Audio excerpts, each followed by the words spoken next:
ചേട്ടാ I am sorry, ഞാൻ ചേട്ടൻ്റെ വണ്ടി ഒന്ന് എടുക്കേണ്ടി വന്നു. ചേട്ടാ, എൻ്റെ കൂട്ടുകാരൻ ആക്സിഡൻ്റ് ഇരിക്കുമ്പോൾ ഞാൻ അവൻ്റെ ഫോണിലോട്ട് വിളിച്ചു. അപ്പോൾ ആംബുലൻസ് ഡ്രൈവർ ആയിരുന്നു എടുത്തത്. അയാൾ പറഞ്ഞു കൂട്ടുകാരൻ ആക്സിഡൻ്റ് ആയി, പെട്ടെന്ന് വാ, അർജൻറ്റാണ് പറഞ്ഞപ്പോൾ സൈക്കിൾ കിട്ടുമോ നോക്കിയപ്പോഴാണ് ചേട്ടൻ്റെ വണ്ടി കണ്ടത്.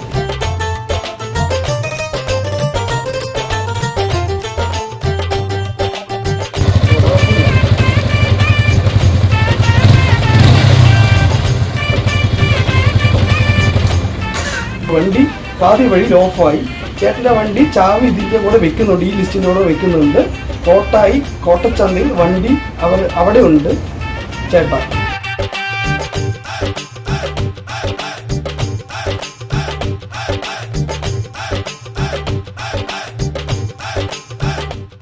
ചെയ്തത് തെറ്റാണ്. I am sorry.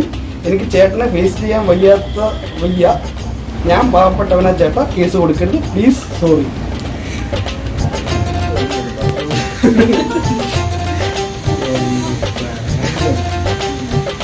ഇങ്ങനൊരു ട്വിസ്റ്റ് ഉണ്ടാവുന്ന ഒരിക്കലും നമ്മളെപ്പോഴും നിർത്തുന്നതല്ലേ, വേറെ വണ്ടിയുണ്ട്, അപ്പൊ എല്ലാ വണ്ടി നമ്മൾ ഈ സാധാരണ പോലെ എപ്പോഴും വെച്ചിട്ട് പോകണം. പക്ഷെ പുള്ളി ഈ വണ്ടി എടുത്ത് പോയി ഗേറ്റ് തുറന്ന് പോയിരിക്കുന്നു.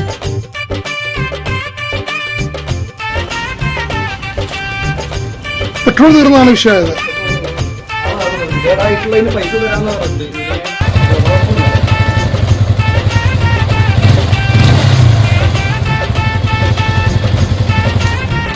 ചേട്ടാ ഐ ആം സോറി, ഞാൻ ചേട്ടൻ്റെ വണ്ടി ഒന്ന് എടുക്കേണ്ടി വന്നു. ചേട്ടാ, എൻ്റെ കൂട്ടുകാരൻ ആക്സിഡൻ്റ് ഇരിക്കുമ്പോൾ ഞാൻ അവൻ്റെ ഫോണിലോട്ട് വിളിച്ചു. അപ്പോൾ ആംബുലൻസ് ഡ്രൈവർ ആയിരുന്നു എടുത്തത്. അയാൾ പറഞ്ഞു കൂട്ടുകാരൻ ആക്സിഡൻ്റ് ആയി, പെട്ടെന്ന് വാ, അർജൻറ്റാണ് പറഞ്ഞപ്പോൾ സൈക്കിൾ കിട്ടുമോ നോക്കിയപ്പോഴാണ് ചേട്ടൻ്റെ വണ്ടി കണ്ടത്. ചേട്ടൻ്റെ വണ്ടി എടുക്കേണ്ടി വന്നു. വണ്ടി പാതി വഴി ഓഫായി. ചേട്ടൻ്റെ വണ്ടി ചാവി ഇതിൻ്റെ കൂടെ വെക്കുന്നുണ്ട്, ഈ ലിസ്റ്റിൻ്റെ കൂടെ വെക്കുന്നുണ്ട്. കോട്ടച്ചന്തയിൽ വണ്ടി അവിടെ ഉണ്ട്.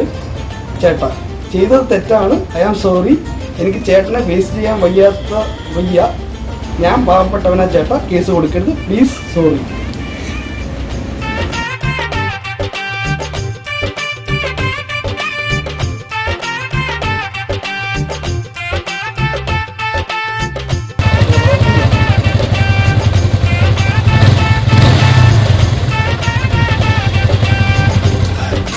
വണ്ടി പാതി വഴി ഓഫായി. ചേട്ടൻ്റെ വണ്ടി ചാവി ഇതിൻ്റെ കൂടെ വെക്കുന്നുണ്ട്, ഈ ലിസ്റ്റിൻ്റെ കൂടെ വെക്കുന്നുണ്ട്. കോട്ടച്ചന്തയിൽ വണ്ടി അവിടെ ഉണ്ട്. ചേട്ടാ.